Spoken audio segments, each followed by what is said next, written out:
Live from Con Track at Oberlin College in Oberlin, Ohio.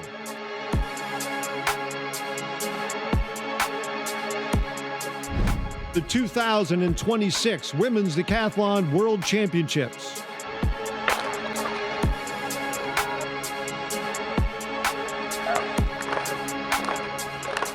Representing 9 countries around the globe.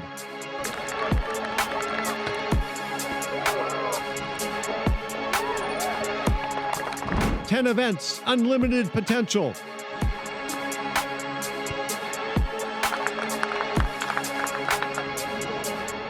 To determine the world's greatest athlete.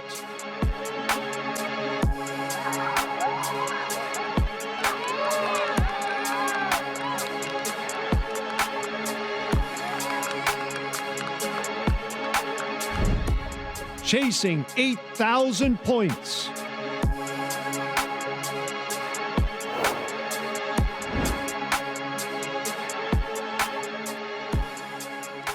And the 2026 Women's Decathlon World Championships is straight ahead, folks. Phil Grove joined by Holly Bradshaw, an Olympic medalist in the pole vault for Great Britain. Holly, this is just a tremendous event. You have performed at the highest level. What are these athletes? What were they feeling on Friday and then yesterday and today? Yeah, I mean, when you're competing against the world's best at the World Championships, it's just a feeling like no other. I think there'll be so much anticipation, but so much excitement. These women don't get to compete very often at this level, so I think coming into this they'll all be very excited, but apprehensive about how the 2 days are going to unfold. Again, it's 2 days is the ultimate challenge in track and field. 10 events. 5 on day 1, 5 on day 2, and the opportunity for the women here this weekend to earn the title of world's greatest athlete, as the men have in the decathlon for over 100 years. Yeah, I think it's really important to see women doing the decathlon and having that kind of title opportunity of being called the world's greatest athletes. A lot of the women expressed that they wanted that opportunity. It's been a long time that the men have just had that, and I think it's great to see women having the opportunity to put themselves out there in the decathlon, and so many women that actually want to do it. I think it's brilliant. And if you're not familiar with the multiple events or the combined events, it's not who gets to the finish line first or who throws the farthest in the discus or the shot put or jumps the highest in the pole vault. It is about the points table that is set up around those performances. So every 100th of a second in the running events, in those 4 running events, in the 3 throws, every centimeter, and also in the jumps equates to points. And each event has a varying degree of importance and weighted average for those, but we total it all up. And again, we're chasing the 8,000 points, which has only been done 3 times in the history of the women's decathlon. 800 points on average in each event, but it is not somebody who's going to go through and hit 800 points throughout the weekend, Holly. No, I think the decathlon really is an event that's over the 2 days. There's no point being really good at one and then having a load of other rubbish events. It's really the most consistent that can be, finishing in the top 4, top 5 in every single event, and can put together a really solid series. You don't want to see someone go out there and really, really overperform, but then that takes a toll on all the other events. So I think we're going to see the most consistent person that can put together 2 days of performance come out on top. And the athletes gathered here in Oberlin, Ohio are a mix of experienced heptathletes and those veteran decathletes. So with the heptathlon 7 events, again, why stop at 7? But it's not just 3 additional events. As you see these decathlon veterans, Nikki Boon, the defending champion from a year ago, Jordyn Bruce from the USA, Roséva Bidois also here the last couple of years, Katie Straus and Noémie Desailly, all experienced. Desailly, the French national champion, just less than a month ago. So both Bidois and Desailly coming in with a little bit of, let's say, tired legs, or at the end of their season since they just had their national championships. Yeah, it's great to see the French athletes being able to do more than one decathlon in a year. They've just had those French championships where they both PB'd and both had tremendous decathlons, and I think when speaking to them, they both said it wasn't in their legs, they were feeling quite fresh. And again, the elite heptathletes, many of these just coming off a collegiate career. Esther Condé-Turpin originally went to Azusa Pacific, then West Texas State. Camryn Newton-Smith cut her teeth at Arkansas State. She is from Australia. And Alyssa Henry, also an Azusa Pacific athlete. And again, that's 7 events, but they are excellent in the events like the javelin, in the hurdles and everything, but it's those new events, the discus, the pole vault, and the 1500 that they are yet to be seen how they will perform. And again, those athletes, again, some of these collegiate athletes making their decathlon debut. So again, a big unknown, and unknown really does cause some apprehension and maybe more butterflies. It's great to see so many heptathletes wanting to make that step up and give the decathlon a go. And it isn't easy, you know, they do have 7 events, you know, 6 events that they do in the heptathlon, but there are those unknowns like the 400, the 1500, the pole vault especially. I know a lot of women are apprehensive about doing that because it is so unknown. And again, these are the veteran decathletes who have been here in previous years. This is the 3rd Women's Decathlon World Championships, the first year at Oberlin College, but you see many names, many countries, athletes from 9 countries here in Central Ohio. It's been a wonderful weekend weather-wise, folks, and we're going to wrap this all up and get ready for that live 1,500 meters where the title of World's Greatest Athlete will be decided, and hopefully an athlete crossing into 8,000 point territory and joining that elusive club. Yeah, I mean, that 8,000 points is such a barrier. Every single athletics event has that.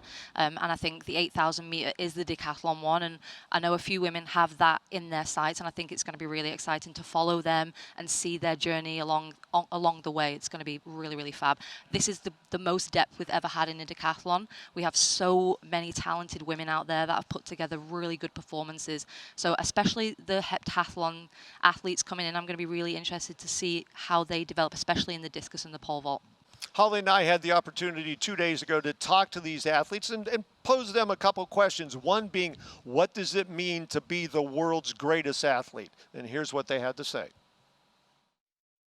The world's greatest athlete is a title that I feel like everyone should have the opportunity to earn. The world's greatest athlete's often been, reserved for the decathletes and the men, and like our heptathlete world champions, Olympic champions have never been referred to as the world's greatest athlete. So it's really important that one day, women will be able to be the world's greatest athlete as well.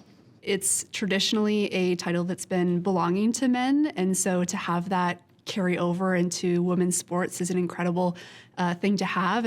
World's greatest all-around athlete, almost like you've not only perfected one, but you've perfected 10, and you can do it consistently. Last year was obviously my first decathlon ever, and I think I kind of got the world's greatest experience doing it, winning it, and just having so much fun with all the other athletes. And so I think winning it back-to-back, scoring some PRs along the way would just be amazing, even topping last year, which has already set the bar so incredibly high. It is hard to be the best athlete in a discipline, but it is harder to be the best athlete in 10 events, in 10 disciplines. So having the title of world greatest athlete is I think it's the biggest challenge in track and field. Yeah, it really is an honor to be in a room full of amazing athletes and coaches and people who push themselves past the limit. And it kind of lights a fire up into me because I can do that. She can do that. The little girl over there can do that. We can all be the greatest athlete. I want to prove that women are able not to just do the event, but to excel at the event and to perform and to earn that title of world's greatest athlete.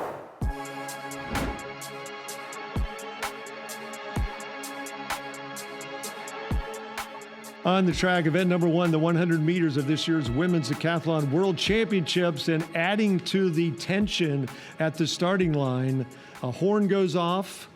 And Holly, again, sprinters are always on edge, always at high level. What does this do to their psyche? Yeah, this is really going to throw them off. I mean, the tension is already high being the start of the decathlon. And we come back with a false start for the field, and then the multi-events, Holly, a little bit different rules that even though there was only one runner with the infraction, everybody is credited with a false start, additional tension, additional things to think about when they head back to the line.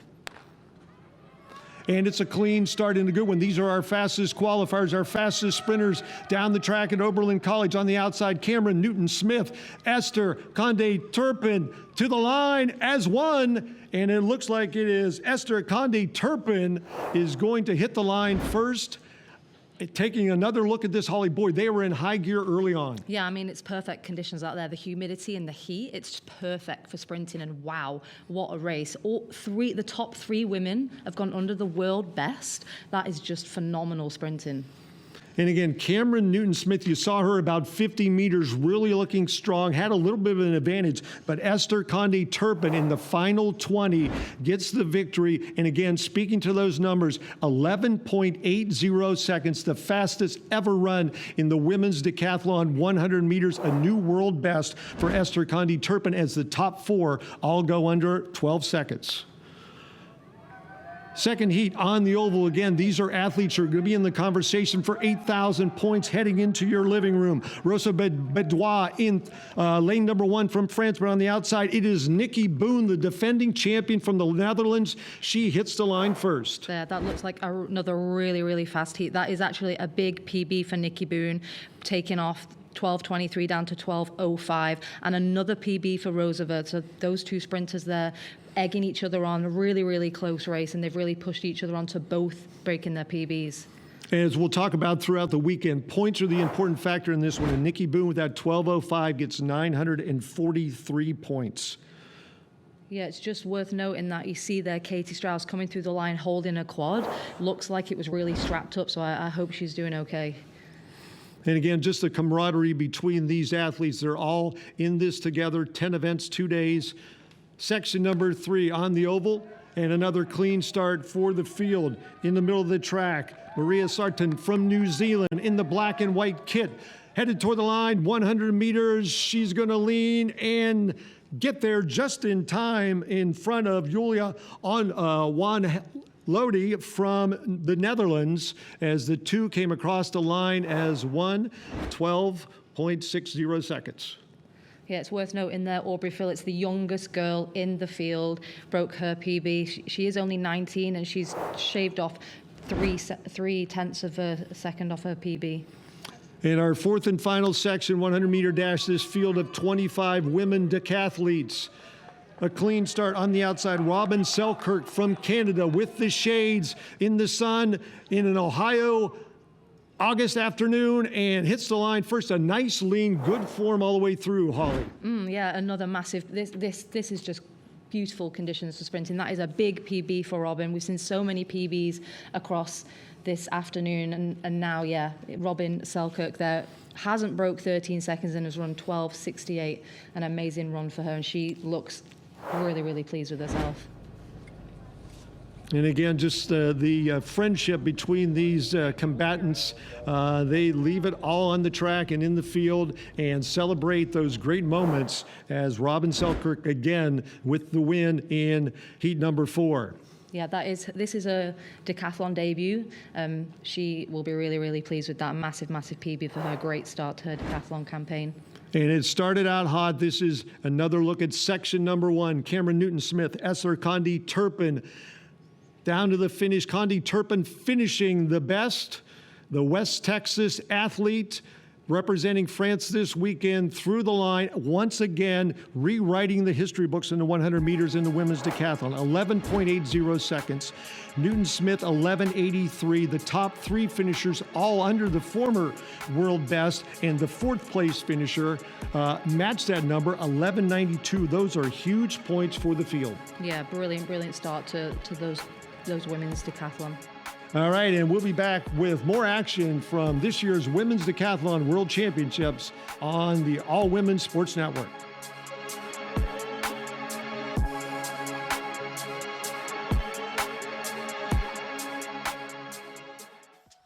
And Holly, what a tremendous start in the 100 meters presented by Hedis. World best, 3 under the old world best in the decathlon. Day 1 couldn't get started any better. Again, Mother Nature is really shining on this event so far. Yeah, I know coming into this, we were looking at the field thinking, wow, this is really special. But the way they've started with that kind of sprinting is very, very incredibly fast. All right, day one again, we get the speed events up front, the 100 meters straight in a long jump. Hit the board right with the ultimate speed, and then the power events, the shot put, precision in the high jump, and finally the gut check, the one that brings everybody to their knees, one of the toughest events on the oval, the 400 meters. Yeah, I think day one for most of the athletes, especially the heptathletes trying this for the first time, it's really their comfort zone. They do the long jump, they do the shot put, they do the high jump. It's just that 400 meters that there's a little bit of an unknown, but they should be feeling all really confident with these events. There's no newbies. They're really, really strong events, and it really should set them up on this day one. And next up, the long jump, artistry in motion, as you see these athletes in air after they hit the board, hopefully just with the right precision, again, and land in the pit, far into the pit, looking maybe at a jump in the 6-meter range. Yeah, I think we could see a couple of women hit that 6-meter range, and I think that would be really fab. That would be great for their points.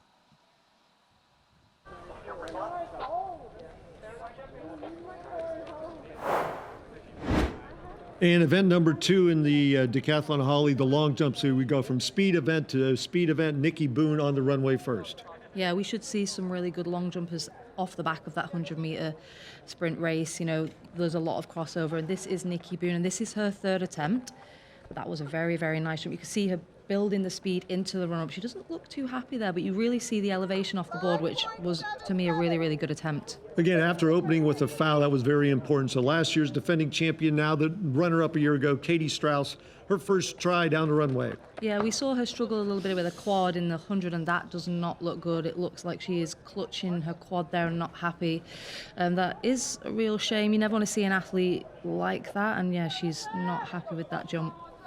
All right, so Alyssa Henry also doing well so far early in the competition, down the runway, long striding it toward the board, hits cleanly and up in the air, good land, good form through the air for Alyssa. Yeah, that was a very nice jump from her. You can just see the speed.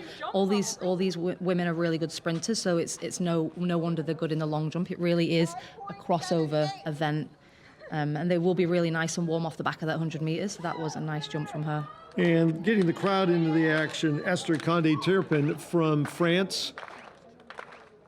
Her attempt to put a good mark in the books. Again, where you're talking about points, not necessarily placing in each event. Yeah, it'll be interesting to see for her. She's only used to heptathlon, so this is a different order of events off the back of 100 meters. But she doesn't look too happy with that. But I think she's a very, very competent long jumper. Kind of always jumps over 6 meters, and that was maybe a little bit disappointing for her. And here's somebody who doesn't usually excel on the runway in the long jump, Roséva Bidois from France, down the runway, very good form in the air a long time. This one could be a big number and very important for Roséva. Yeah, that looked like a really, really nice jump. She really accelerated into that takeoff and you want to see elevation off the board, as that's how you travel into the sandpit.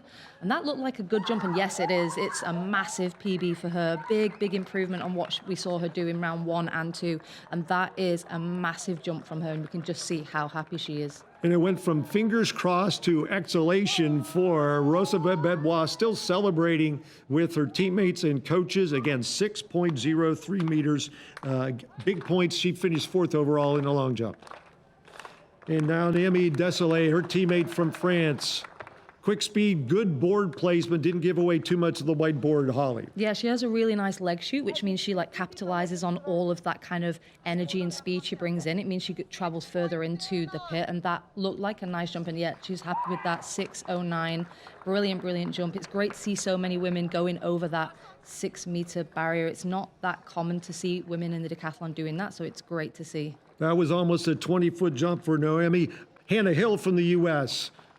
Down the runway again, another good board, good shot overhead from the drone, and that one was deep into the pit as well. Yeah, she's a really, really plucky, energetic jumper. You can see her bounding down the runway. I'd like to see a leg shoot a little bit better. I think, obviously, a massive jump from her, big PB, first time over 6 meters with that 6.10 jump. But I just think if we'd have just seen her leg shoot a little bit better, just think of the possibilities of how far she could have actually gone with that jump. So I think she will look back on that and think that is very, very promising for her long jump in.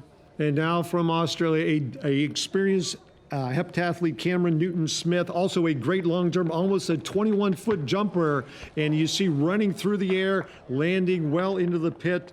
That one also looked like it was over 20 feet. Yeah, she is a very competent long jumper, jumped quite a lot around the 6:20, 6:30 mark.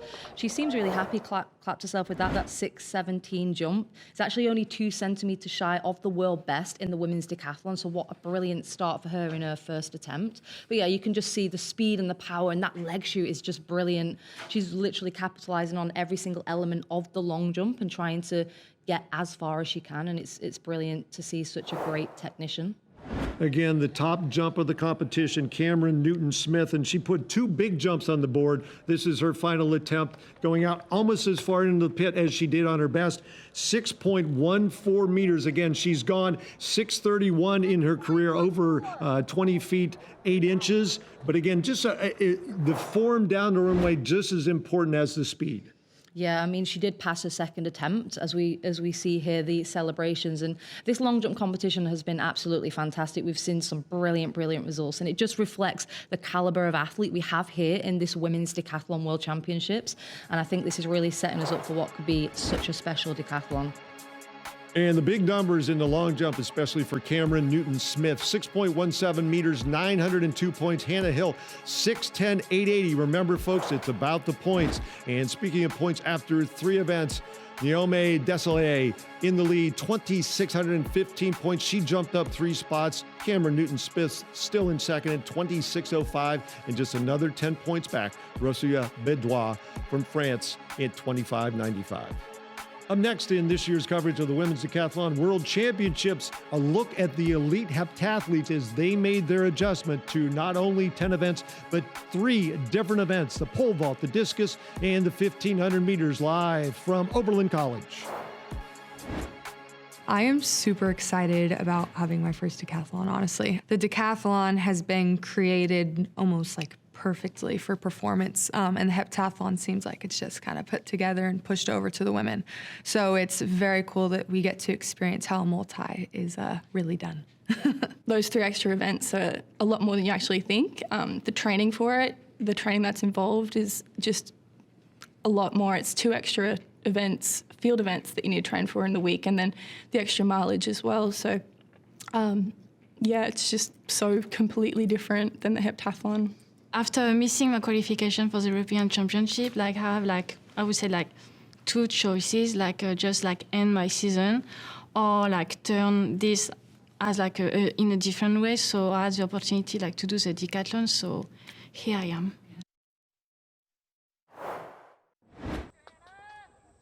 And it's event number 3 in day 1, the shot put for our women decathletes. It is Hannah Hill in the circle. From the USA, a very nice throw up the middle of the sector, gets a white flag, a good mark, and a big one for her. Yeah, that is a PB throw for her. Coming into this, her PB was 10 meters 38, and that was 11:15. Brilliant throw from her. And Noémie Desailly from France. Very important for her to continue the good progress that she has shown. Out again, that 4K ball right up through the middle of the sector. Yeah, it was a little to the right, but that is, again, another PB coming into this, 13:88. So it is only a 3 centimeter PB, but every centimeter counts when you're in the decathlon. And here's one of our competitors that really was depending upon a big mark in the shot put, Roséva Bidois from France. Very accomplished in all of the throws. Yeah, she is a brilliant thrower, and as we can see here, this is a magnificent, powerful throw from her. You can see again going a little bit right in the sector, but yeah, 14:04, a brilliant throw from her, very close to her PB, and she's just so powerful and such a great thrower. And one thing that most people don't understand, again, that small circle, it is so difficult to hold yourself from going forward, making a foul, hitting the toe board, and you see the celebration from Roséva. Again, 14.04 meters. That equates to 797 points in this decathlon. Yeah, brilliant throw from her. Nikki Boon next up, last year's champion from the Netherlands. First of 3 attempts in the shot put on day 1. Yeah, she is a very accomplished shot putter, throwing above 13 meters, and that for her is a 1 centimeter PB. Coming into this was 13:26, and that is measured at 13:27. Goes straight down the sector. What a brilliant throw from her. And all of our throwers that we are featuring using the glide technique, none of the rotational throwers that you'll see with some of the top individual throwers in the world for both men and women. Camryn Newton-Smith from Australia up near the top of the leaderboard, right down the middle of the sector. Yeah, really, really nice technical throw from her. It is a little bit shy of a PB, nearly 40 centimetres, but it has been a hard day for her. She's coming off the back of a PB and a really good long jump. So solid effort for her in the shot put. And the youngest competitor in this year's women's decathlete competition, Aubrey Phillips, just 19 years of age, just finished her freshman season at DePaul University. An overhead shot right down the middle, and it's a good one. And Aubrey, again, approaching that personal best. Yeah, we see her going to her coach there, Katie Straus, who unfortunately pulled out the competition. But brilliant throw. You can tell she's happy with that. And that is a 1 centimetre PB. And as we've just mentioned, 1 centimetres matter in the decathlon. And Esther Condé-Turpin, again, used to this event. And you can see balancing herself as she came close to touching the top of that toe board, which would have been a foul. Yeah, that would have been a foul. You're really fighting to stay in the circle. And that is, shot put looks very basic, but it's such a complicated and technical event. It's often overlooked, and that was a great throw from her. She did so well to stay in the circle. And again, Roséva Bidois from France, a second big throw from her. Another throw over 14 meters, 14.02, a good backup to that 14.04. Yeah, absolutely. It just shows how consistent she is. She did mention in her interviews how she was considered a thrower decathlete, but she's kind of turned out of that. But she is still a very, very accomplished thrower and very, very consistent and great marks for her.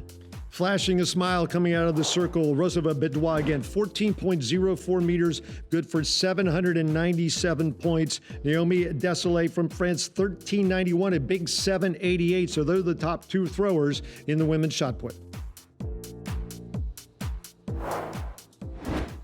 And again, through 3 events, adding up the points, I already started to do the track math because it is the chase to 8,000 points, trying to get that roughly 800 point average. You're going to have we're going to have 1,000 point events for some of these athletes, a lot in the high 8s, high 9s.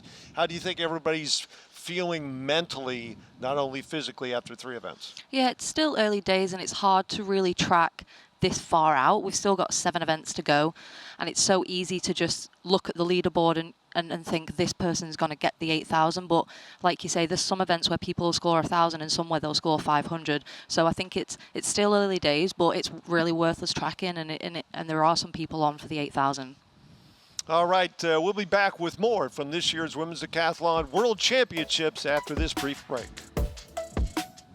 Welcome back to the Women's Decathlon World Championships. Now, this weekend of events is so important to allow us to showcase women doing the 10 events of the decathlon. Now, when we see people on the world stage competing in the decathlon, whether it's at the Olympics or the World Champs, it's always the men. And this event really shows to everyone that women can be elite and operate at that highest level over the 10 events, not just the 7 events. And we spoke to quite a few athletes on Friday about their opinions as to why the decathlon matters to them and why it's important. Having that avenue to do it is so important, because how can you know that you are good at something or enjoy something or love something unless you have the ability to try it, right? And that's where the decathlon is the space to do it. I want to do it, I'm capable to do it, and I have the right to do it, so let's go.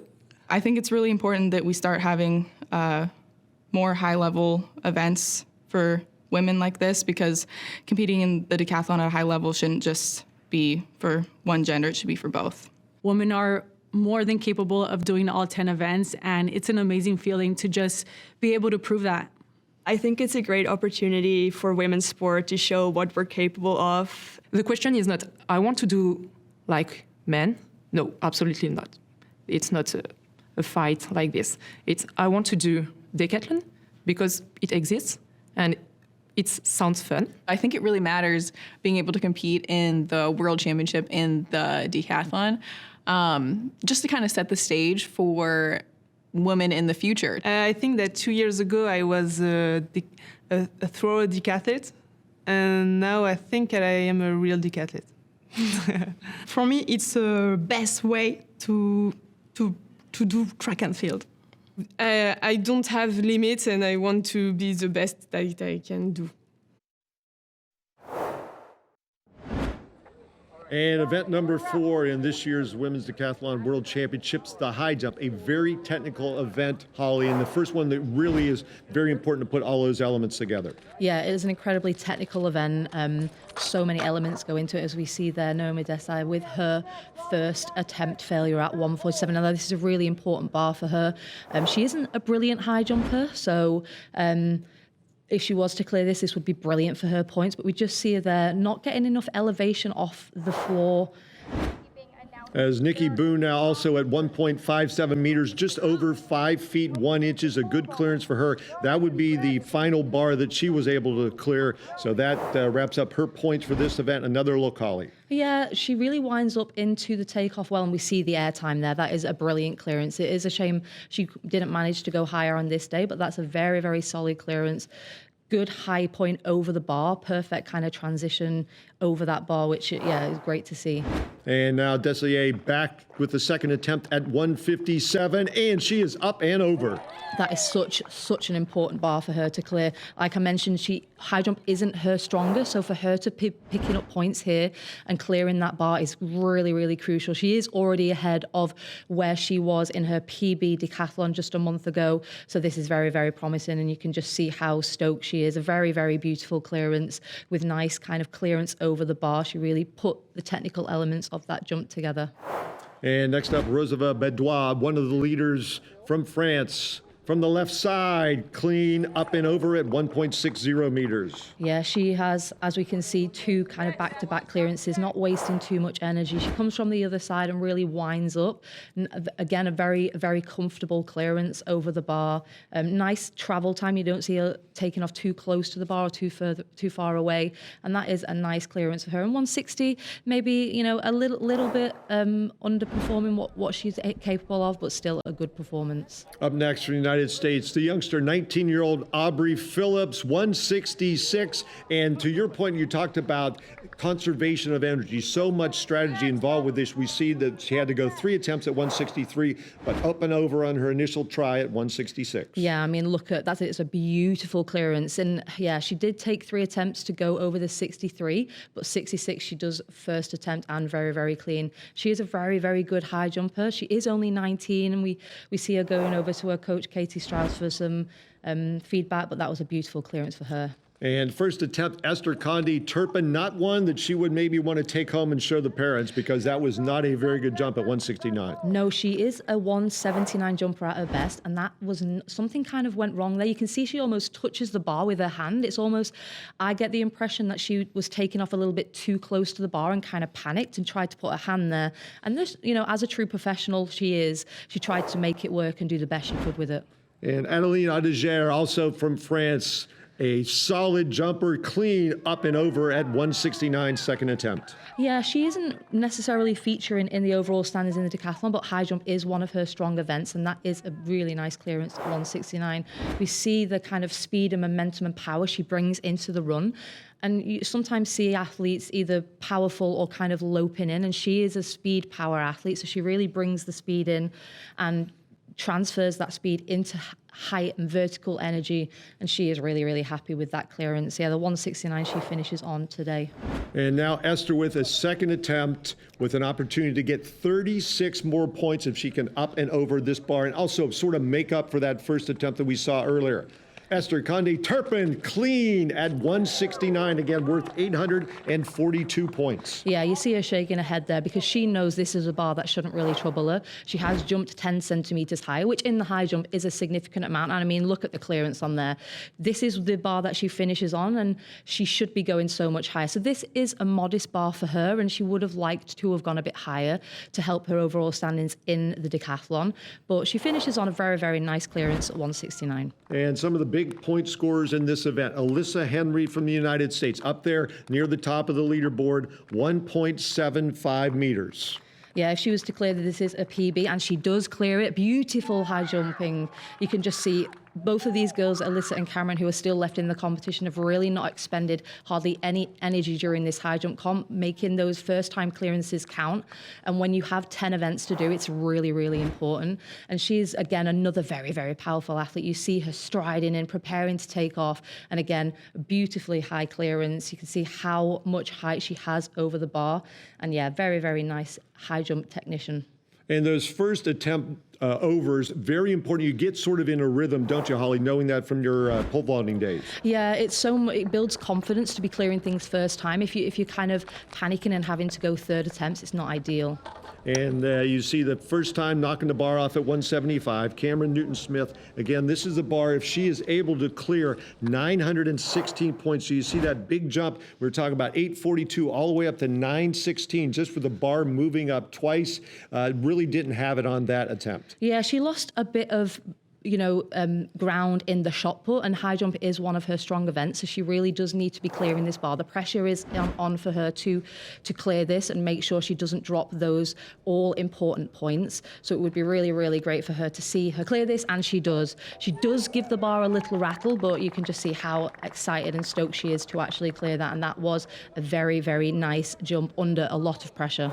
And you see that at the beginning of her run-up, she visualizes the approach, just like one of the all-time greats, Dwight Stones, did in the high jump, but great clearance over the bar, hit the bar right at the peak of her up and over. Camryn Newton-Smith, 175, again, worth 916 points, as she, again, with Alyssa Henry, the top spot there, sharing first place, again, minimizing the amount of effort in the high jump, as Esther Condé-Turpin in third, jumping 3 spots. Camryn Newton-Smith, 35-21, with a big gap, almost 100 points over Esther Condé-Turpin. Roséva Bidois with a nice high jump performance, 33-31 in third place. Yeah, although it looks like Noémie Desailly has dropped 3 places, this really isn't her strongest event. So we did expect to see her drop from first a little bit further down. So it is really promising to see that she had such a great high jump. It is really interesting in the decathlon.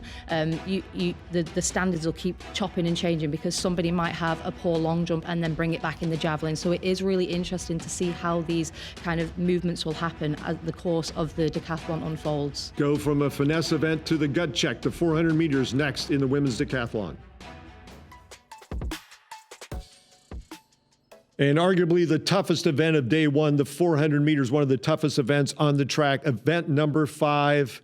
And the lineup: Esther Condé-Turpin in 2, Hannah Hill in 3, Roséva Bidois in 4, Nikki Boon in 5, Sarton in 6, and Desailly in lane 7. This is a hot heat. We're going fast to slow. The 400 meters, several ways to sort of break this event down, and we see Nikki Boon going out very hard in lane 5, making up the stagger on 1 and now 2 of the runners to her right. Will she have enough gas left as she hits 200? Still well out in front of the field. Nikki Boon, again, the defending champion, chasing big points, but it looks like she is starting to feel some of that pain and burn in her legs from the 400 meters. Desailly to her right, 2 lanes to the right. It is Nikki Boon still in the lead, coming into the final 100 meters. Down in lane 3, that is Hannah Hill from the United States. The youngster striding well, still using those arms, pulling for the line. 53 seconds on the clock. What a 400 run by Hannah Hill. Wow, that was sensational 400-meter running. The top 5 athletes in that field all breaking their personal best by some way. That 54.82 run by Hannah Hill is a massive personal best, and yeah, that is sensational running from that field. Normally, we don't see many people ever going over 800-meter points in the 400 meters, and pretty much that entire field has all obliterated that. Hannah Hill scoring 920 points in with that 400-meter run. That is just absolutely brilliant. Noémie Desailly, very important run for her, a PB, 55.59. Brilliant running. We see the results here on the screen with those fantastic results and points score. It is perfect conditions down there. The wind has dropped and it has cooled off a little bit. Holly, to your point, just a year ago, there were only 3 women who scored over 800 points in the 400, 6 in that first section. Heat number 2, Newton-Smith in 2, Henry, Brewer, Ongele, Bruce, Matthews, and Alonso on the outside and going out extremely hard. And look at her moving down the back straightaway. That is decathlon leader Camryn Newton-Smith from Australia. She is an accomplished heptathlete, but these extra 3 events, including the 400, the lengthening from the 200 they run in the heptathlon. Camryn Newton-Smith has made up the stagger on the entire field, running out of lane 2, still pulling with those arms, looking great. The stride length has not diminished. Camryn Newton-Smith, how low can she go? 43 seconds on the clock. Camryn Newton-Smith, the final 100 meters the toughest, but that huge lead she has over the field, still looking good. Camryn Newton-Smith to the line almost as fast as that first section. Camryn Newton-Smith tumbles to the track, puts it all out, 55 and change for the Australian. Yeah, that was sensational 400-meter running from what is a heptathlete doing their decathlon for the first time. That is a massive personal best from her, 58.5 coming into this, and that is 55.41. She has said that she hasn't done a whole lot of racing over the 400 meters, as you would expect from a heptathlete. So that PB might, she might have only run 400 a couple of times. So for to come in and chop nearly 4 seconds off, 893 points, and just look at that margin she has on the field. She really didn't have anyone to even push her. She basically ran that 400 meters all by herself. So be able to have the guts and determination to do that after having done 4 events, you can see she really gave it everything and tumbled after that finish line. Brilliant, brilliant running from her. And they're the big numbers in section number 2 and running solo. Camryn Newton-Smith, 55.41. Another athlete over 800 points in this event. Brewer and Henry followed behind. And on the track for heat number 3, section number 3. And it looks like we have a recall, a false start. And as we had in our first event of day number 1, the 100 meters, all of the athletes in the field now credited with the false start because of that miscue. And we are underway. Eichinger, Audiger, Straus, Burgos, Selkirk, and Swalve on the outside, representing the U.S., France, Mexico, and Canada. And down the back straightaway again, normally in the heptathlon, this is close to the finish, but we still have more than a half a lap to go, and that is Gigi Burgos from Mexico, pushing it very hard in the opening 200 meters. We see her hit the turn once again, chasing Jessica Swalve from the United States on the outside. Those two have separated themselves from the field. 35 seconds on the clock. We've seen several sub-60-second clockings from the field already. The final 2 sections. Swalve, Jessica Swalve from the United States on the outside. She is solo coming down to the final 50 meters. Again, pulling with the arms. You move the arms, the legs are going to follow, and she is doing that. 55 seconds running for home. Jessica Swalve, again, under 60 seconds. Yeah, the top 2 there in that field, Jessica Swalve and Delaney Straus, have never broken 60 seconds. They've never broken a minute for the 400 meters, and both of them have done that. This is exceptional 400-meter running from all of these women. It is almost like they're all pushing each other on. It is incredibly great conditions for the 1 lap today. No wind, perfect temperature. The temperature has really dropped off. We can see their shade across the track, but that is great running from Jessica Swalve. 58.23, has never broken 60 seconds before, and that is a massive margin shaven off her personal best. Brilliant, brilliant 400-meter running from those women in section 3. And the numbers in section 3, 58.93 for Jessica Swalve. Again, you see worth 772 points. Delaney Straus, 729. Again, 2 more running extremely well. Our 4th and final section, Luthi, Roland, Amir, Nissen, Phillips, and Fournier.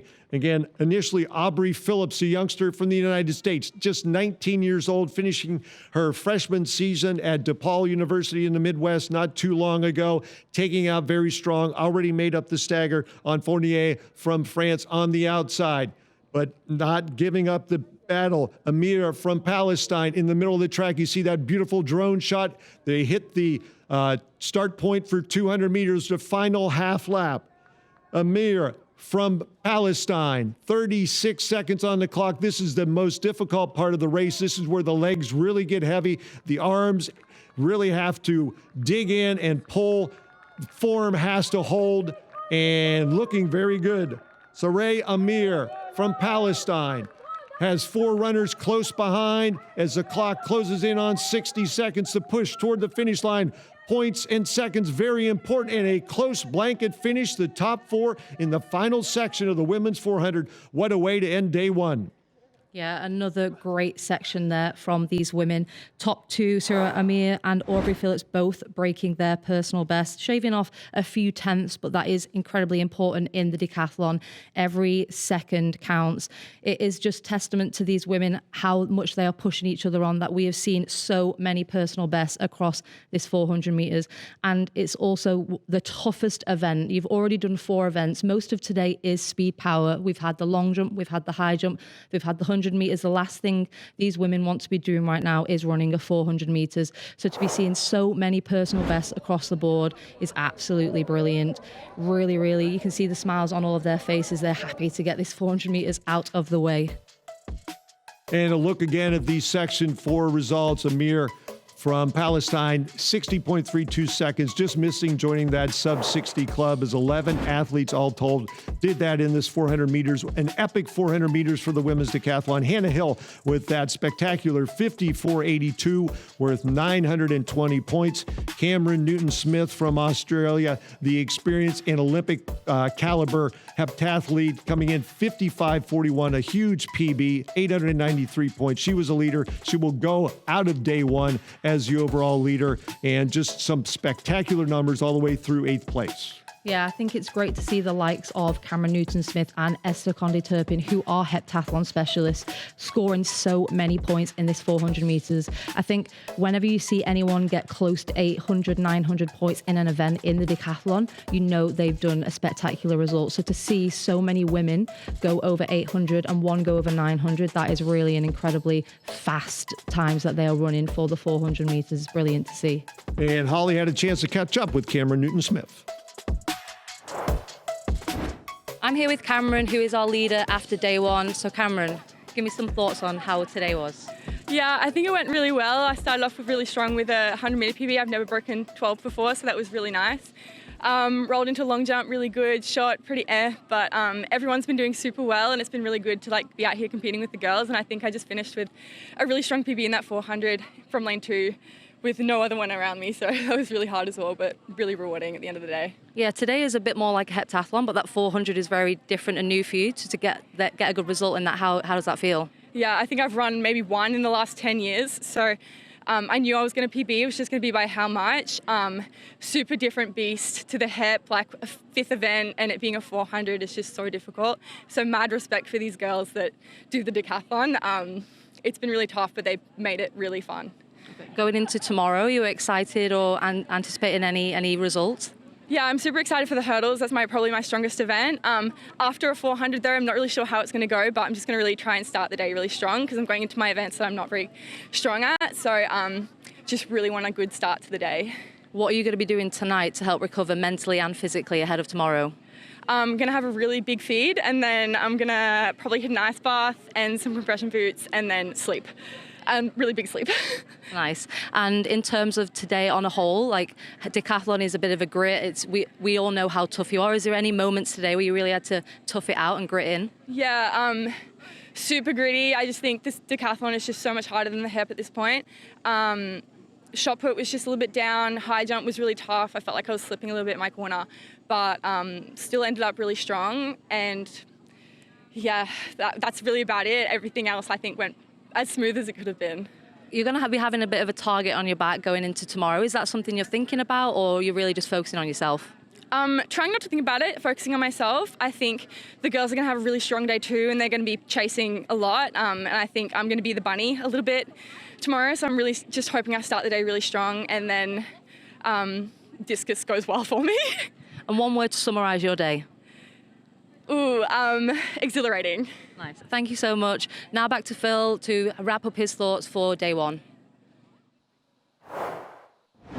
Thanks, Holly and Camryn. And again, what a day 1. It was historic. We knew coming in the depth of the field at this year's 2026 Women's Decathlon World Championships was off the charts. I've been connected with this great event for the past 3 years, and the excellence just continues to go to a higher level. But in the first event, a world best in the decathlon.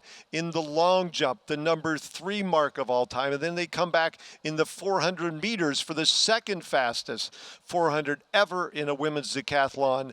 And again, with Camryn Newton-Smith, the consistency, even though she was disappointed in some of her events on day one, she brings that excellence and an Olympic level experience to this, her debut in the decathlon from that 7-event heptathlon. And again, why stop at 7? As these athletes have showed they are more than capable of doing, as we will be back for day 2, and it's going to be a great day, starting with that speed event. The 100-meter hurdles, they will be blazing. It's a big point event. And we are back talking about day 2, and boy, what a tremendous day 1, Holly. And again, your feelings from your conversation with Camryn, very much a poised athlete, but she knew where she was. She said she was going to be the rabbit, the bunny for everybody else going into day 2. Yeah, I think she's really confident with her day 1. Most of the events she's done plenty of before. So she even alluded to, like, day 2 is going to be a little bit weaker for her. So yeah, day 1 has been very, very strong, especially for the heptathletes. So that 44-14 point total, again, we're just not doubling it, folks. So she's going to get 8,800 because there are ebbs and flows in this event. But Esther Condé-Turpin, 42.89, so a sizable lead. Desailly, also from France, and Bidois, 2nd, 3rd, and 4th. As, again, the 5 events on day 2, starting out with the 100-meter hurdles, an event that you participated in at an earlier age. Yeah, I started with sprint hurdles, and I think a lot of the women in the decathlon will be happy not to start their day with the 100 hurdles. I think that sometimes in the heptathlon can throw them off, but I think those top 4 in the leaderboard are definitely the ones that we are going to be watching leading into this day 2, and we're going to be following them closely. And those different events for these heptathletes, discus, pole vault, and at 1,500, basically almost double the distance that they're used to concluding their 7-event sojourn. But again, we have been talking about history. Chase the 8. And again, only 3 women in history, and there they are. Esther Skute from Lithuania, an Olympic Olympic medalist in the heptathlon back in 2005, broke the record that had set originally accepted for Marie Colonville, 81.50, and then Jordyn Gray 5 years ago in 2021. So again, over this quarter of a century, just those 3 women have been able to top 8,000. Yeah, I think whenever you're in some sort of sport, there is always a barrier you want to break and cement yourself in history. And the 8,000 point barrier really is something that a lot of these women have talked about wanting to do. And I think it's really important that we follow that and focus it. And there's definitely a few of these women on for that 8,000 meter barrier, which is so incredibly exciting, considering we've only seen it 3 times ever in history. So yeah. Either the sprint hurdles, speed hurdles, whatever you call it, the 100-meter hurdles for the women, 33-inch barriers, 10 of those is exciting, and we're talking big point totals. I think we all want to work towards the pinnacle of our sport, right? And I think it's great to have a big goal. I think 8,000 points would be a huge accomplishment for any woman that's done this competition, and it would really show that there's a reason and rhyme for why this movement is a thing. Many people believed that women couldn't run marathons, and people also believed that women couldn't pole vault, that it was too difficult for women. So I think the 8,000 point barrier is really going to mark a moment of history of what women are capable of. 8,000 points is an amazing achievement, and I definitely think there's athletes this weekend that can break that barrier and kind of set the standard for women. Not many women have had the chance. The women's decathlon, this is the 3rd one that's been held. Yeah, so the 8,000 point barrier, I like to think that it's equivalent of the 6,000 point in the heptathlon, and it's such a goal for people to break the 6,000 and the 8,000. I think it really means that you're actually one of the elite. 2 goals. One would just be to score 10th or higher, because that means that I'm still on pace with everybody from last year. The second would be to score more than 63. I don't think I'm going to be anywhere close to 8,000, but I do look forward to seeing the women that are close to 8,000 this weekend compete. That would be awesome for them to break that barrier. It is something that I have never dreamed before, but now, since the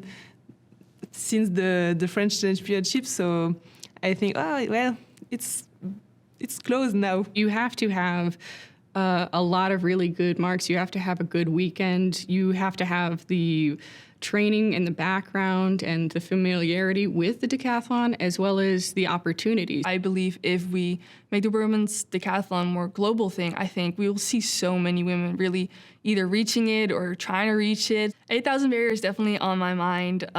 It's on the horizon. Hopefully I'll reach it this year, but I know if I won't reach it this year, I'll definitely reach it next year. For myself, I don't see it as a barrier. Like, I'm capable of doing anything. So, like, my mentality is just like, okay, focus on myself. I don't care what people say. It's like they can talk about like a lot of things and just show them like, you know, I'm capable of doing this. I'd like to set the Australian record. And 8,000 is also a personal goal for me as well. Yeah, hard work was put in, and it's just more proof that women and people are capable of doing the impossible. People are able to push themselves past the limit. And once one person is able to do it, more people will follow that line, and it won't be a big number anymore. It won't be something that's impossible. Day number 2, starting off beautiful weather once again at Oberlin College. The 100-meter hurdles, a big point event for many of our experienced heptathletes. The lineup: Noémie, Camryn, Esther, Laura, Yulia, Jordyn, and Usha. A clean start for the field. In lanes 2 and 3, that's Camryn and Esther. Newton-Smith and Condé-Turpin takes over the lead in hurdle 4, hurdle 5, starting to pull away. They are going to be just over 13 seconds. Potentially a new world best in the 100 meters in the women's decathlon. And yeah, that is a super fast heat. Esther really accelerated off those last few hurdles, getting the better of Camryn. We can see here in the replay, she really drives off and snaps those feet down over those hurdles. And yes, that is a new world best for Esther Condé-Turpin. Camryn, still a really, really solid run, still on for that 8,000 meter barrier, but great running from both of those. Again, 13:39 for a winner, 1,066 points. Camryn Newton-Smith, 13:61, 1,034, 2 of the fastest times in history. Section number 2, cleanly out of the blocks. We're looking at Nikki Boon on the inside in lane 2 in the Netherlands kit. Equal through about hurdle 8, hurdle 9, and 10. These are all 33-inch barriers to the line. It is Nikki Boon, the defending champion, hits the line first. Another great run from these women. It isn't as quick as we saw the 100 meters yesterday. I think we were potentially expecting to see fireworks in these 100-meter hurdles sections, but not quite as fast. I think there's no wind out there. It is hot. It is good conditions, but that is a very solid run from Nikki. Not close-ish to her PB, but a very strong run. And taking a look at the numbers from heat number 2, Nikki Boon, again, the defending champion, 14:34, 931 points. Also over 900, Alyssa Henry and Roséva Bidois. A very technical event, Holly, that you're familiar with. Yeah, the hurdles is particularly technical. These women do so good to execute this well, but they will be very familiar with this event, having had backgrounds in the heptathlon. Section number 3, you see in lane 1, that is Hannah Hill from the U.S., leading from start to finish, and Adeline Adeger from France in lane 3 also had a good run. Again, 33-inch barriers. They can dial in from an early age, so these are the sprint hurdles, 3-stepping between each barrier, Holly. Yeah, I mean, this event they'll know very well. It's just this is the 6 events deep. This is their 6th event on the start of day 2. So they will be tired, so it will feel a little different. But Hannah Hill has had some exceptional track events across this decathlon. The 400 meter yesterday was exceptional, and that hurdles was brilliant too. Another 900-plus scorer, Hill, 14:33, Adeger, 14:84, over 800 points solidly. Our 4th and final section. And the young lady from DePaul University, 19 years of age, from the U.S., Aubrey Phillips, has just been going lights out. Another solid run, potentially over 800 points in this one. Day number 2, event number 1, the 100 hurdles. Yeah, Aubrey Phillips is having the decathlon of her life. She is still only 19 years old. She is really one to watch for the future. Don't think we ever see women specialize this early in the decathlon, so it is great to see. She has so many more years to give, and that was a big personal best for her. Brilliant to see such a young athlete breaking all of her PBs. A solid race in the middle of the track for Aubrey Phillips. And the important numbers from section number 4, Aubrey Phillips, again, driving it home, 15.07 seconds, 832 points. Delaney Straus from the U.S., 1550 at 777, as we take another look at that blazing hot, historic section number 1, Esther Condé-Turpin over Camryn Newton-Smith, 2 of the top decathletes here in 2026. And taking a look at the numbers through event number 6, the 100-meter hurdles, Camryn Newton-Smith from Australia, 5,448 points. Esther Condé-Turpin, 53.55. And then just a little bit back to Noémie Desailly from France, 51.61. And Roséva Bidois with a big event for her coming up at 5,101 points. Yeah, I think the exciting thing here is all these 3 women at the top are on for 8,000 meter points, which is incredibly exciting. Camryn Newton-Smith will be setting the Australian record as long as she makes it over 7,000. And Noémie Desailly is on for breaking that French record that has stood for so many years. Today they're in Oberlin. Tomorrow, maybe the Olympic Games for many of these athletes. I think it would be the most ultimate say to everyone to be like, this is the Olympics in which we become equal for athletics. When you have a look at all the events, it's the only event that remains difference between girls and women, between men and women.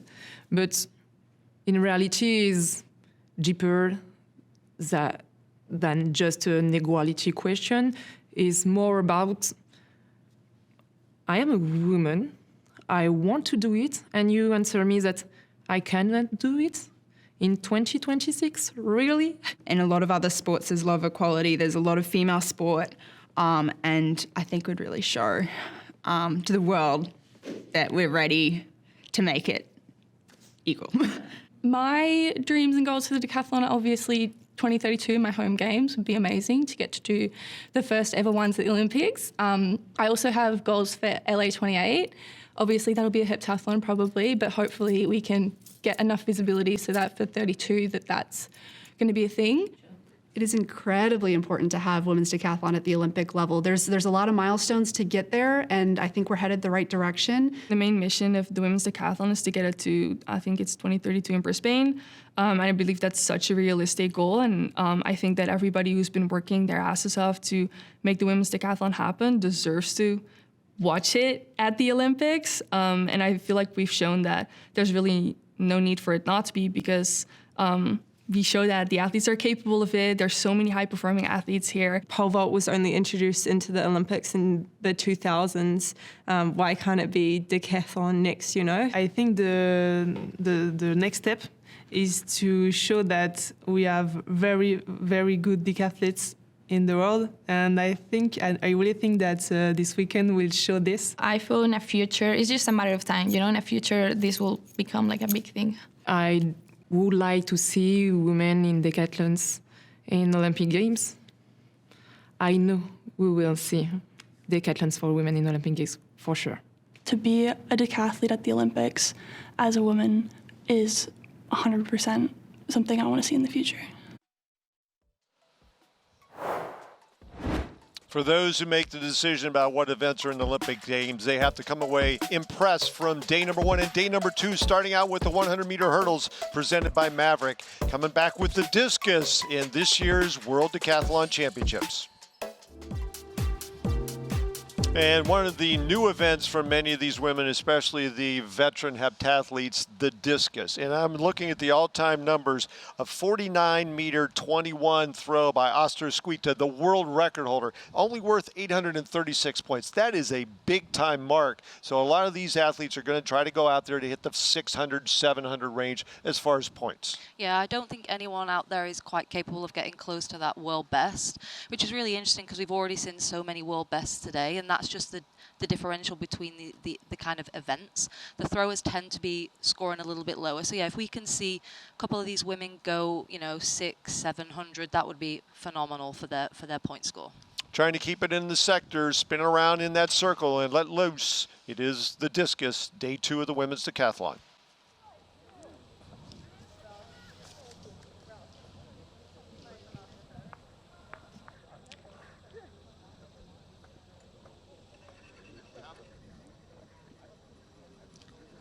Oh, yes, as Roséva, Bidois. Again, the established top thrower in the competition coming in, 44-19. She gets a great response from the crowd. Yeah, she is the best discus thrower coming into this, and she is the best in all of the throws. Very, very strong and talented thrower. She doesn't overly look happy with that, but that is her best throw of the day.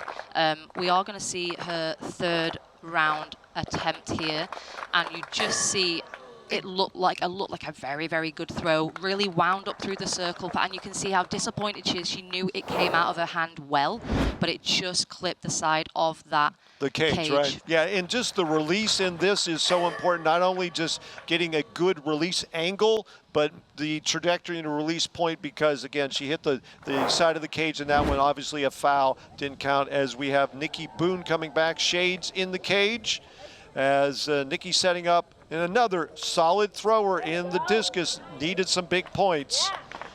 Yeah. A 39-65 performance. Yeah, most of these athletes will be doing the spin. Not many will just utilize the standing throw, because most of these are accomplished discus throwers, and Nikki is like a very, very accomplished discus thrower, as we saw there, with a very good third and final attempt from her. And new to this event and competitive stage, Camryn Newton-Smith from Australia. There you see her best, 34-22. She is happy with that. And again, try to get that 600-point takeaway from the discus. Yeah, she said in her interview, this and the pole vault is a tricky event for her. It's something she's not really touched on. So to see her gradually improve her throws through those 3 rounds and have that 34 is very, very good for her. And you talked about power position throwing. There is Esther Condé-Turpin from France. Again, just a couple weeks ago, she thought she was going to the European Championships, didn't get that invite, so now she changed directions, added these events Yeah, here in Ohio. For her to be throwing 33 meters from a standing just shows how much potential she actually has in the decathlon. That is incredibly far to throw from a standing position. And able to save it and throw 36-81. Julia Jordyn from the Netherlands. The youngster, just a recent graduate of Princeton in the Ivy League. And again, 2 solid marks after that first round foul. Yeah, I think worth noting with Julia is that it was a 4-5 meter PB for her. So coming into this, very, very impressive throw for someone who is a heptathlete. And Noémie Desailly now in the circle, again competing for France. She was the French national champion just less than a month ago, and coming over to the States for the Women's Decathlon World Championship spin and release. Out of sector and gets the X, and that's not what you want to see, and she realizes she really let that one go early. Yeah, I think like her fellow French athlete Bidois, she is a very good discus thrower. She's a good thrower. So for her to have that out of the sector and another one out of the sector, this is very, very twitchy times for her, because she is on for an incredibly big score, but she needs to record a throw to stay in the competition. So this really is a clutch throw for her. She needs to get this in the sector, otherwise that is her decathlon campaign over. Yeah, and the pressure's on. She went right, she went left. She needs to go down the middle between those 2 white lines, and here we go.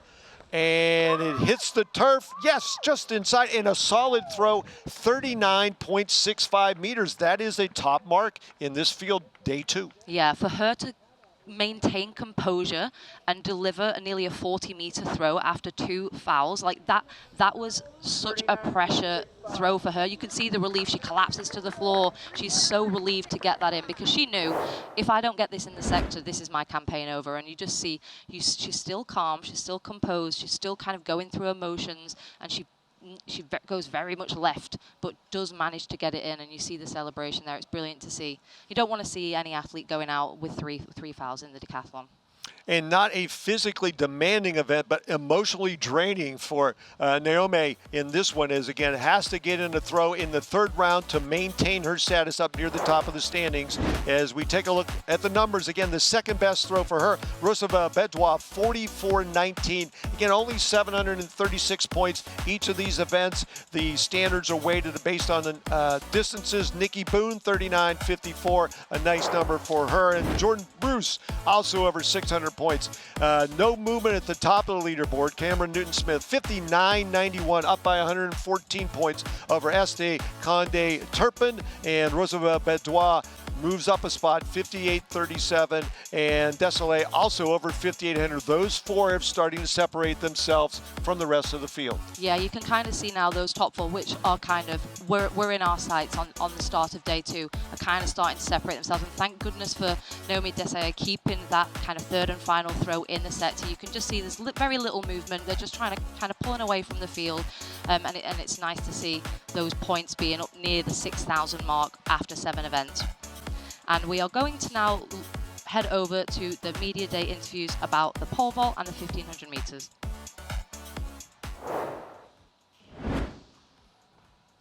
When people say to me, why isn't pole, like, I don't want to do the decathlon because it's got pole vault, I'm like, guys, this is the exact reason why we need to do a decathlon. I always say like the pole vault is always the big event. The pole vault will be like the most challenging for me because I never did like pole vault like in competition. I did couple like workout. I really like discus.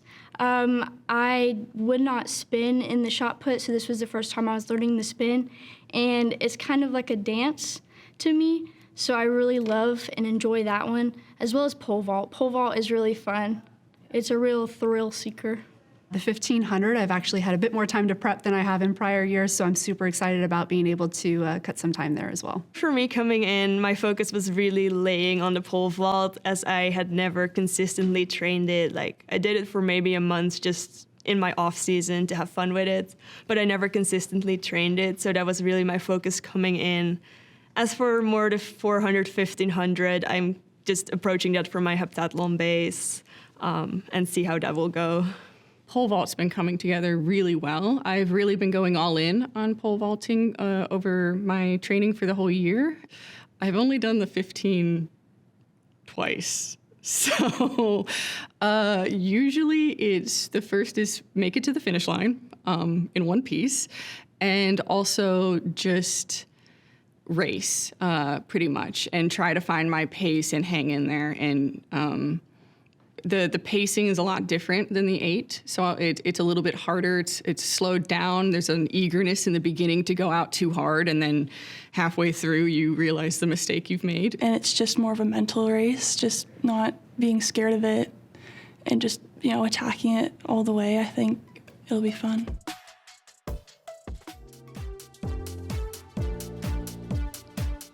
And it is time for event number 8, the women's pole vault. And this is an event that we're going to see a lot of levels of experience and expertise, starting out here with Esther Condé-Turpin. Yeah, this is actually the first time she has ever pole vaulted. She is a heptathlon athlete and kind of is trying the decathlon for the first time, but she has never, ever pole vaulted ever before. So she was actually learning how to pole vault in the warm-up. So for her to have opened her campaign at 2:20 and clear it is brilliant to see. A lifetime moment, the first bar that she ever cleared. Do you remember the first bar you ever cleared many years ago?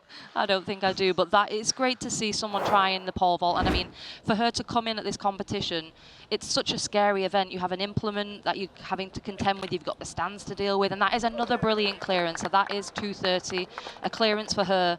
First time ever doing the pole vault. I mean, it looks like a beginner pole vaulting, but she's a tall athlete. She's a very skilled athlete, and she's very, very high over that. She could definitely go higher, but that is all she manages to clear for today. So finishes on 2:30. So she will drop a lot of points because of that. And she improved on one of the themes or segments of the pole vault, pushing the pole away that a lot of athletes had trouble with today. As we see Jessica Swalb having one of the more creative ways to clear the bar. Yeah, we were watching this live and thought, wow, that was a very inventive way to clear the bar. I mean, it's very entertaining to watch. But the thing about the pole vault is you've just got to get over that bar, whatever means necessary. And she decided in the moment, this is the best way for me to clear the bar. And I've seen that before, never maybe at the world championship level, and she also felt the same way. It's like, oh, geez, I got over that. Here is Roséva Bidois from France. Again, she has been on the runway before with a 14-footer longer fiberglass pole in her hands and taking a run at 3.40 meters. We move the bar way up. Yeah, we're now into the crux of this pole vault competition. We're seeing very good pole vaulters, and that is a great clearance at 340. She has cleared 370 before, so she is a very good pole vaulter, and you can tell with the way she jumps, comparing it to the other two we just saw. She's very strong athlete. She winds up, still a little bit raggedy with the pole, but she plants the pole nice and tall at takeoff, and she actually does get upside down. The way she's going to jump higher is she needs to turn earlier, and we saw a lot of this in the women's decathlon pole vault today, is those that can turn nice and early, get upside down, turn across the pole, tend to be jumping so much higher because it just gives you so much more width around the bar. And once you go inverted and turning, those are not easy concepts to really refine. No, not when you're trying to train for 9 other events especially. And Noémie Desailly from France also at 340 up and over. She was just entering the competition, one of the more accomplished pole vaulters entering this year's Women's Decathlon World Championships. Yeah, she is one of the best pole vaulters here, and you can tell that with, she's very stable in the run. The pole is very, very still, presents the ball very early, turns nice and early, and you can see the width and the bar kind of distance she has between herself and that. She doesn't look too happy because this is actually all she clears today, 340, but she is worth so much higher, so a little bit disappointment for the two French pole vaulters, I think. And Nikki Boon, last year's champion, cleared 3 meters even a year ago. This year she went way up, over 3.50 meters, setting 5 personal best in one competition. Yeah, I mean, to come in with a PB of 3 meters and end with 350, that's absolutely incredible. She has a very unusual style that you don't see many pole vaulters adopt unless you're a beginner, where she drags the tip along the floor. But that just means that she doesn't have to think about the pole drop, which if it helps her to take that out of her head, it seems to be working. And you see she has actually a really, really nice invert. When she inverts on the pole bends, the pole recoils, and she actually is one of the better ones that turns nice and early. Very, very nice jumper from her. And Camryn Newton-Smith, again, who pole vaulted earlier in her career, almost a decade ago. Coming back, I asked her during the interview about muscle memory, and there it was, overjoyed, again, with clearing 3.50 meters. Yes, this was one of the events she was apprehensive about, but she really didn't need to be. You can see how strong and solid she is on the run. Normally, if you're an inexperienced pole vaulter, the pole's all over the show. I would like to see her bottom arm a bit stronger. That is definitely holding her back. But again, her invert is very, very good. You see her invert upside down, and that's what we want to see in the athlete. You want to be upside down as soon as possible, so when the pole recoils, it pings you up and over the bar. And that was very nice pole vaulting for her, especially since she's not done it for years. And one of the dramatic changes in the whole competitive structure, Nikki Boon missing, the bar comes down and hits her in the face. Yeah, the pole vault is actually incredibly dangerous. You've got the pole to contend with, the stands, the bar, there's so many other variables, and that for her is unfortunate. She just mistimes the jump, and you can just see there she isn't expecting that bar to come down so quick, and it just takes her out and hits her in the face. Now, we have seen her walking about. She is fine, and she has thrown the javelin, so she is okay, but that's not what you want to see for any athlete. Yeah, it was a dental-related injury, but very painful as she tipped the bar with her hand. And now this is Alyssa Henry, the last one to come into the competition, all alone now on the runway as the bar moves up. Yeah, she has a PB of 388, so she is the best pole vaulter in this field, and brilliant pole vaulting. As you can see there, how I've mentioned, as soon as your body goes upside down and the pole's bending, you basically act as an arrow that shoots upside down, and she is really, really good at this. If we look here in the slow-mo, watch how quickly she inverts her body upside down, and when that pole starts to come back, we see here she's upside down, the pole recoils and pings her over, and that is actually a very, very comfortable clearance at 390, and that is a 2-centimeter PB, so there's so much more room in the tank. Yeah, and actually, again, 3.90 meters, celebrating with her coaching staff. Alyssa Henry from the United States, again, as Camryn Newton-Smith, again, apprehensive, as you said, but no reason to be, as we saw her go over the bar in a variety of different manners, but she executed, and again, 3.50, and that is a personal best, I do believe, in her career that separated between her major activity in the pole vault, as we see Ms. Henry again down the runway, plants and up and becomes very inverted and skying in the pole vault. Yeah, I think it's really nice to see the emotion on both of those athletes' faces and how much this actually means to them. They are so far into the decathlon to be breaking personal bests in an event such as pole vault, especially for Camryn. You know, she is our event leader. She is doing brilliantly. So to see her step up and do that in the pole vault, it's great. You can see that Alyssa Henry, 3.90 meters, 930 points. And coming out of this event, 169 points more than Nikki Boon did. And there are the overall numbers as Roséva Bidois off of that performance moves up. But still, she is almost 200 points behind Camryn Newton-Smith. And again, through 8 events, we have 2 of the new events behind us, Holly. How do you think those athletes that are going through their first decathlon are feeling right now, just with the javelin and that big 1,500 to close? Yeah, I think the pole vault was kind of pivotal there. We've just seen a lot of shifting and moving. Esther, who's been in the top 3 for the whole of the decathlon, has now moved right out with that kind of pole vault, which it was probably to be expected for her. But Camryn is still up there. She has been so consistent. All she needs to do now is hold her nerves now for the javelin and the 1,500 meters. And I think she is closing in on that 8,000 meter barrier. And I think that would be incredibly special for us all to witness. Again, chase the 8, just so important. And again, as Camryn Newton-Smith has been so consistent, I think her lowest finished place-wise 7th in any event, but those big points, averaging more than 800 points so far, very easily. Yeah, we want to see whether one of these women is going to get crowned the world's greatest athletes. And it is more than just a title to them. And we spoke to them, and let's hear what they have to say about that. 15 is just running, you know, and it's the last event, and at that point, it's just character and how badly you want it. Call me crazy, but I love it. I love the pain after 9 events running the 1,500. And you know, if you made it through a full year of training, you can suffer for 5 more minutes. The last event, you're just trying to think, you got this. This is the last one. You can do it. The 1,500 has definitely been an event that I have been apprehensive about, just because I've been a sprinter my entire time with track. But I think it'll be an event that'll require much more grit from me. It's definitely not my stronger event, but I also think it's important once I get there to just truly give it my all and enjoy the moments, completing my first ever decathlon. I'd say the 1,500 is actually one of my strongest events because I grew up doing cross country. So I just try to get to the line, stay really relaxed, and just push my body with as much as I have left in the tank. Before I was thinking, oh no, but now I am more confident because I know that I've worked for this event. It's the last one, right? So everybody's just like, okay, let's get it done, you know, and let's give everything that we have left. And like, we are all together as a group, so I feel it takes it easier because you know you have 9 events on your legs, but all of the girls around are in the same situation. So that gives you energy too, you know? Like, it's like we're fighting for this together, and like, I'm gonna try to get the best out of me.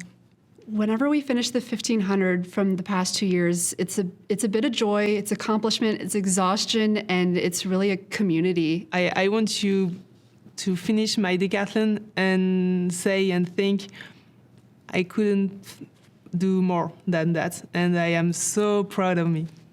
That's my goal. And day number 2, those 4 events, the 100 meters, the discus, the pole vault, the javelin is next. Event number 9, they will be back in the infield of Contract at Oberlin College in Ohio.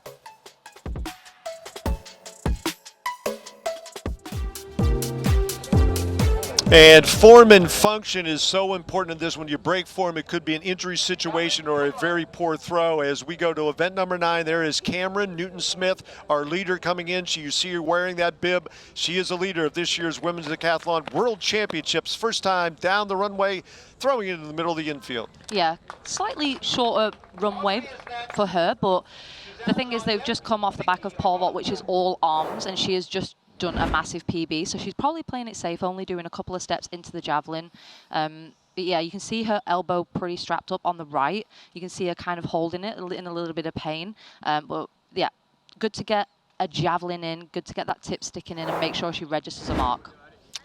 From those American fans, you would think similar to a baseball throw, but absolutely not. It is a different form. It is more over the top, as we see Roséva Bidois from France. Her attempt in the javelin. Yeah, it is really a physical event. People just think it's throwing, but actually the amount of stretch that goes on the back, the amount of force that goes through the arm and the neck. A lot of people complain of neck pain when they throw the javelin, so it is actually a really explosive event. And they're in, this is the 9th event now, so they're tired, they're fatigued, and we don't want to make any mistakes here and, like you say, drop form and get a bit of an injury. But that, she looks disappointed with that. She is a really good thrower, like we've said all along, and that is a shake of the head, a little bit disappointed. And also the ankle, the planted. Here is Noémie Desailly from France. And it looks like that was a foul as she... That was definitely her stepping over the line. So I don't know whether the official wasn't ready for her. You see him step in, but yeah, there maybe a little bit of confusion there, but you definitely see her toe step over the line. Official looks down at it. Can't really see where the javelins landed. But that looked like, you know, a solid throw. Again, walking away, a little bit disappointed. And Nikki Boon, again, after that unfortunate injury in the pole vault, is not keeping her away from anything. One of her fellow competitors talk about the grit needed, and she is definitely following through, put everything on the line because she knows she is the defending champion. Yeah, she threw a best of 35.73 in this competition, which is pretty solid.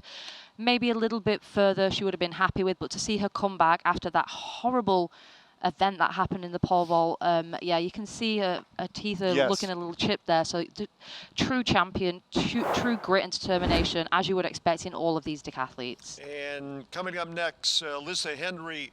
Again, we expect a big throw out of her. She's been over 40 meters in her career in a very consistent series, 3 throws from each of these competitors, and she nailed that one. Again, the plant was very good. Extra stress on the ankle. I know javelin throwers who've had surgeries to fix that, but a big mark, 43.49 meters to open round number 1, and she improved in round 2, 43.59. Yeah, all of her 3 throws were in 50 centimeters of each other, so very, very consistent throw-in. Very, very impressive. Anyone that goes over 40 meters here is a very impressive throw-in, and that with a 43.59 is very, very good. And Esther Condé-Turpin, again, another accomplished javelin thrower based on her heptathlon career. Not long of a run-up, surprisingly, but she hits her big throw in round number 2, 43.64 meters. Her shortest throw there in round 1, you can see release was really high. Yeah, a very short approach. I wonder whether, similar to Camryn, she's a heptathlete, so starting to feel the bite of the fatigue and just coming in on 4 steps. But yeah, the release of that javelin was way too high. She has...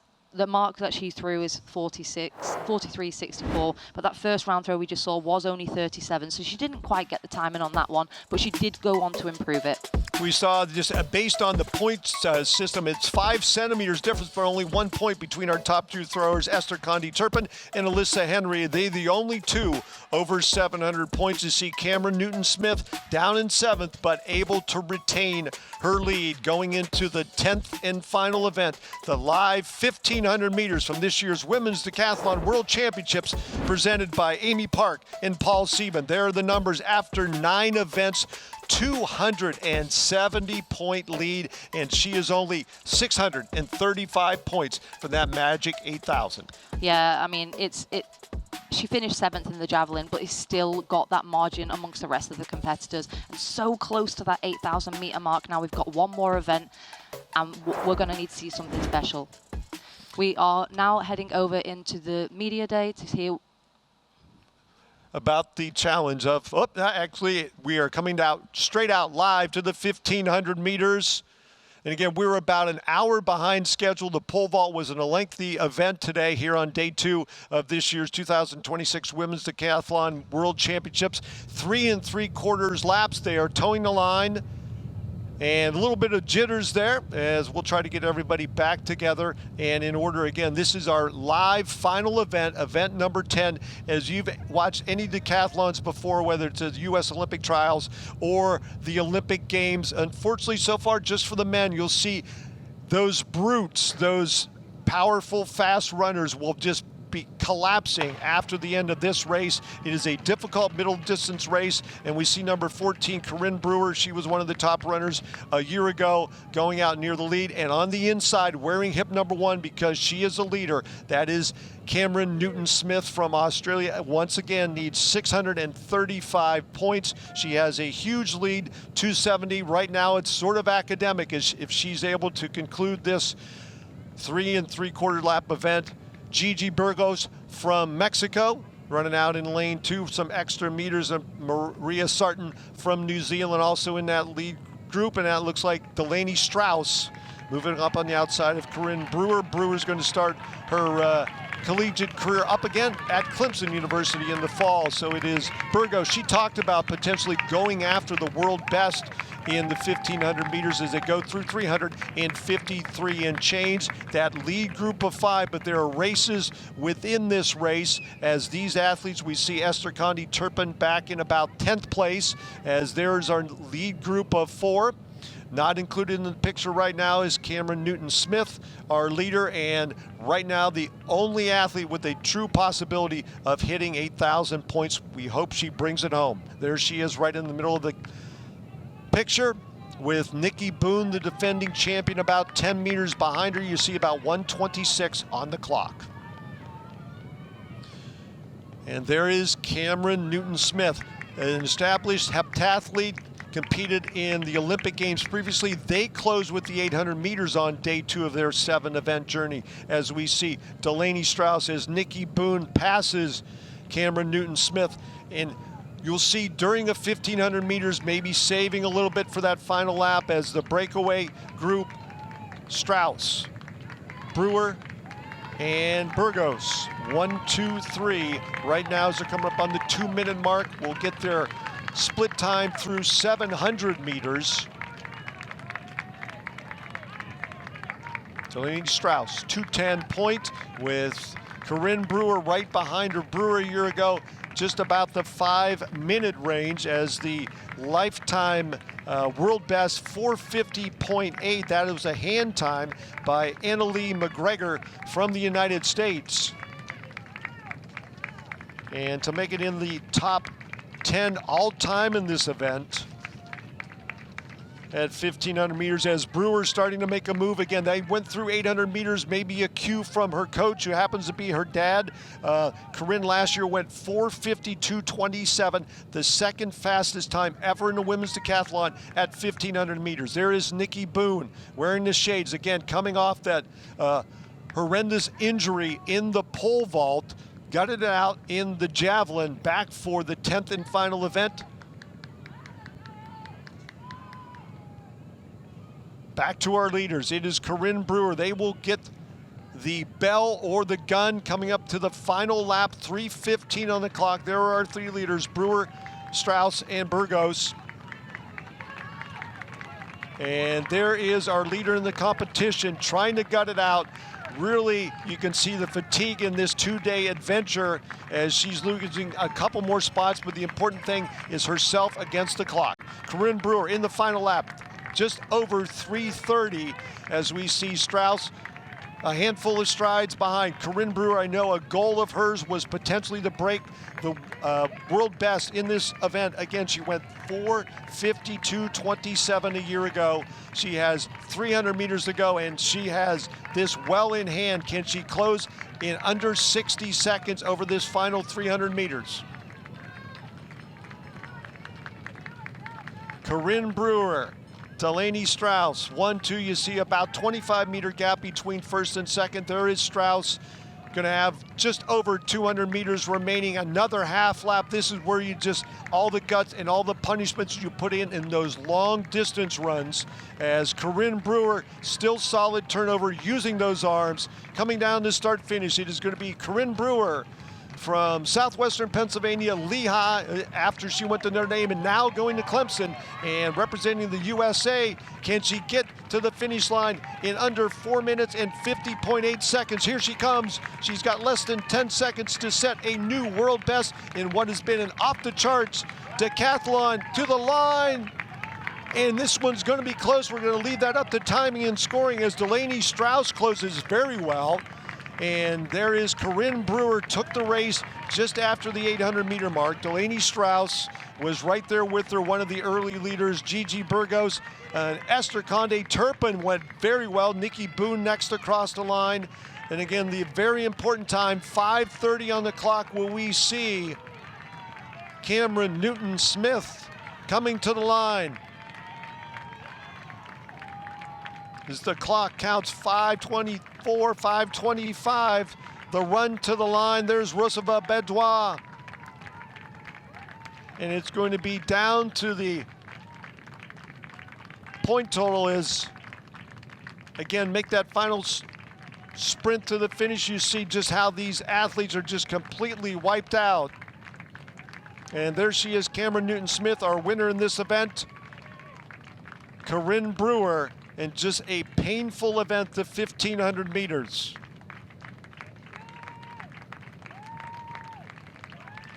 And what a great run by this event winner, Corinne Brewer. And there is Camryn Newton-Smith. And you see the pain and anguish of the two-day competition as immediately after she crossed start-finish, she collapsed to inside the rail at Contract at Oberlin College in Oberlin, Pennsylvania, the site of this year's 2026 Women's Decathlon World Championships presented by Amy Park and Paul Sieben. And congratulations going around all of these athletes, the 25 elite athletes who were here testing themselves, and now a little bit of a smile on the face of Camryn Newton-Smith as she gets help from one of her competitors, again from one of the other 9 countries represented in this year's World Championship. And again, it's not simply adding 3 events, it is just adding a complete different sphere of athletics. The discus, the pole vault, and the 1,500. And we'll be back after this short break with an interview with our champion.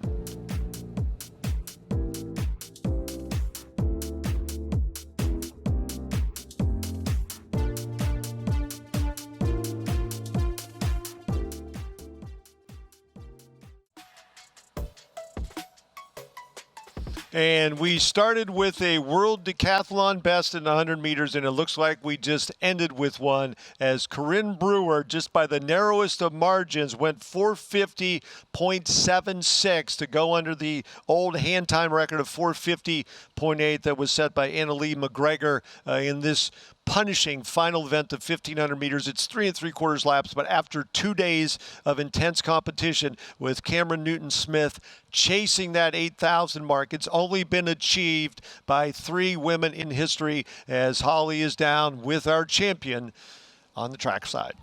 I'm joined with the world's greatest athlete, Camryn Newton-Smith. Camryn, how was that?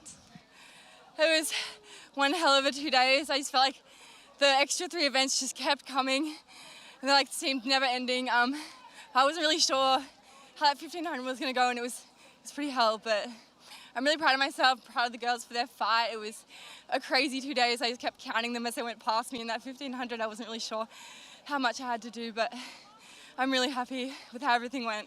Australian national record, am I right in thinking that? Yeah. Athletics Australia said they'd ratify anything over 7,000, so I pretty much had that already going into that event. So I just had to keep going and see how much more I could put on top of that. You were very under-egging your second day, but I was very impressed with your pole vault. That was incredible. Considering you've not picked up a pole for so long, that was a real highlight. How did that feel? Probably like the highlight of my 2 days, to be honest. That and the 400. So the decathlon events were my favorite of the 2 days, which is crazy. But yeah, hadn't picked up a pole in a really long time. But Noémie said it's like riding a bike, and she was right. Had no idea what I was doing, to be honest. I had a really old run up that I figured I'd just wing it off of, and yeah, the heights just kept coming, so really happy. Well, you've really, really impressed us, and we really hope to see you doing a decathlon again because you have done absolutely fabulous. So well done. Thank you. Awesome, thanks. Thank you so much. Now we are going to head over to the media day and listen to what some of our athletes, what advice they have for younger girls who want to take up the decathlon.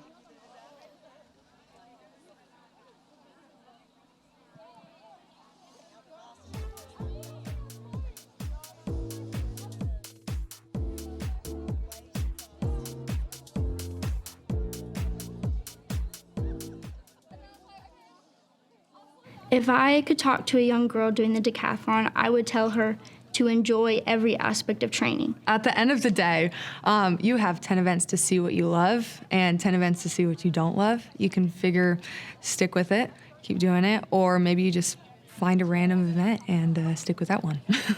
Just giving it a go and trying them all out and having that avenue to do it is so important, because how can you know that you are good at something or enjoy something or love something unless you have the ability to try it? I'm 19, I'm the youngest one in this field, but I wish I could have tried this earlier. Do it, give it an attempt. You'll learn along the way and you'll decide if it's good fit for you or not. Don't let any kind of status quo keep you from doing what you want to do. I tell young athletes, the next generation, that anything is possible if you just try. Don't be afraid to try something new, to challenge yourself. So yeah, we say go for it. There will be moments where you're like, I hate this. That's part of it. That's part of the process. But it's a lot of fun to see what you can do. You don't have to be great at everything. Just be able to take on anything. It's not about being perfect. It's just, if you have the will, you will have the way. Just giving it a go and trying them all out and having that avenue to do it is so important, because how can you know that you are good at something or enjoy something or love something unless you have the ability to try it, right? And that's where the decathlon is the space to do it. And for me, it's the best way to do track and field. The beauty about the decathlon is you have the opportunity and chance to improve yourself in 10 different things. So, you're really becoming just such a well-rounded athlete.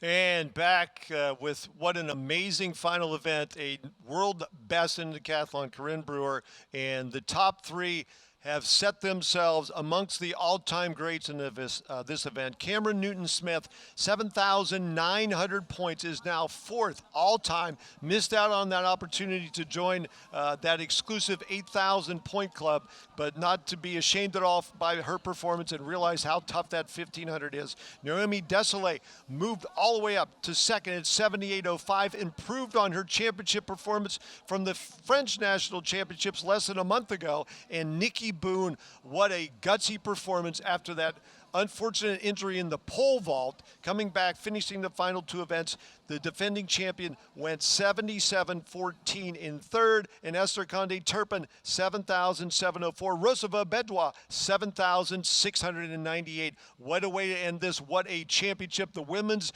Decathlon World Championships presented by Amy Park and Paul Sieben. And again, our thanks to all those who were here and all of those athletes. Incredible. We'll see you in 2032.